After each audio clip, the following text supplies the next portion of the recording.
Assalamualaikum warahmatullahi wabarakatuh. Kembali lagi bersama saya dan di Prasetyo. Di sini saya akan menjelaskan sedikit tentang perbedaan pendidikan yang ada di negeri Yaman dan pendidikan yang ada di negeri Indonesia. Baiklah, sebelum masuk pembahasan, saya minta kepada teman-teman untuk like, komen, dan subscribe ya. Baiklah. Di sini saya akan menjelaskan pendidikan yang ada di negeri Yaman terlebih dahulu. Pemerintah Yaman telah menjadikan pengembangan sistem pendidikan sebagai prioritas utama. Porsi anggaran yang didedikasikan untuk pendidikan tetap tinggi selama dekade terakhir, rata-rata antara 14 dan 20% dari total pengeluaran pemerintah, dan pada tahun 2000 adalah 32,8%. Pengeluaran pendidikan adalah 9,6% dari PDB untuk tahun 2021.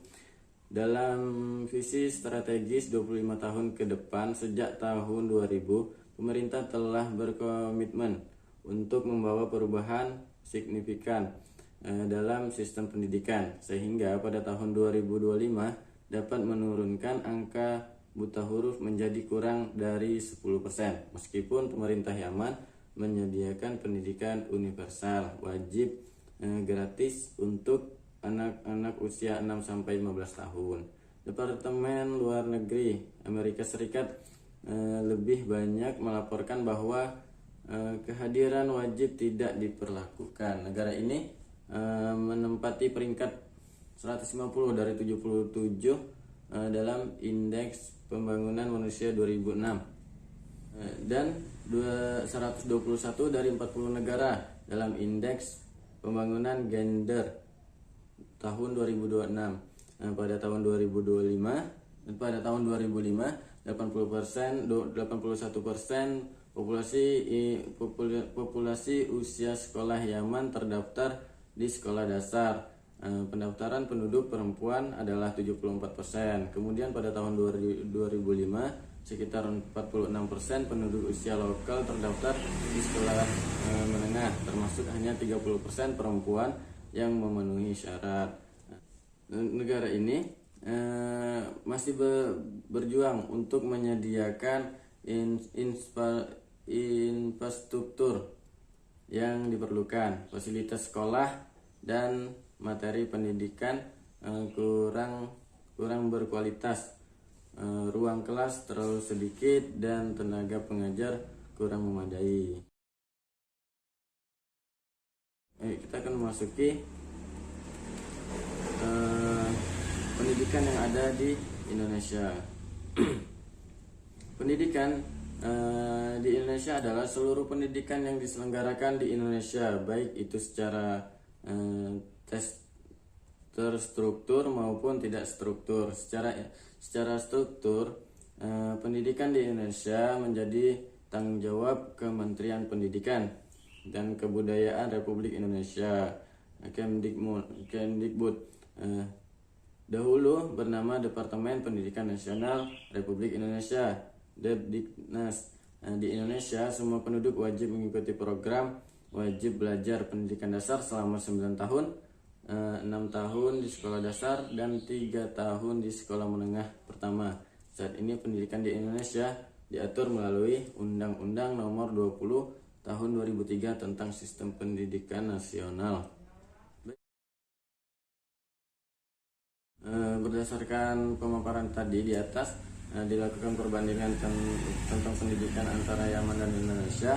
Perbandingan pendidikan merupakan suatu kegiatan menganalisa dua hal atau lebih, mencari kesamaan-kesamaan dan perbedaan-perbedaannya.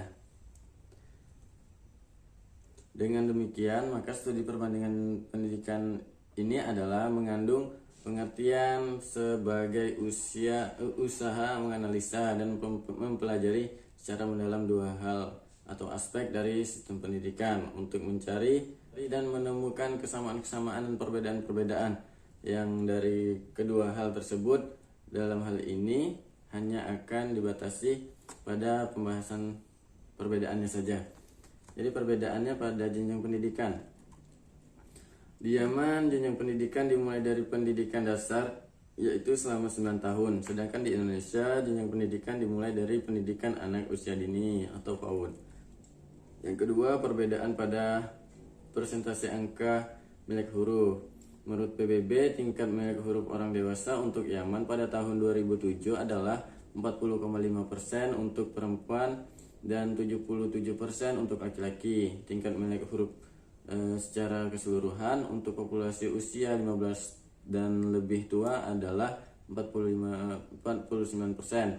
Ada peningkatan dalam tingkat melek huruf dari 37,1% pada tahun 1994 menjadi 58,9% pada tahun 2007. Sebagai perbandingan, negara-negara berpenghasilan rendah rata-rata memiliki tingkat melek huruf orang dewasa sekitar 60%. Sedangkan di Indonesia, angka melek huruf di Indonesia pada tahun 2019 mencapai 95,9%, naik dari tahun sebelumnya dari sebesar 95,66%. Hal ini menunjukkan bahwa pendidikan dasar atau program keaksaraan di Indonesia sudah efektif dalam menghapuskan buta huruf. Perbedaan AMH laki-laki perempuan tercatat 3,15% pada tahun 2019. Nah, itulah materi yang dapat saya sampaikan tentang tentang perbedaan pendidikan yang ada di negeri Yaman dan di negeri Indonesia. Mudah-mudahanlah bisa bermanfaat untuk kita semua. Kurang lebihnya saya mohon maaf, saya akhiri. Assalamualaikum warahmatullahi wabarakatuh.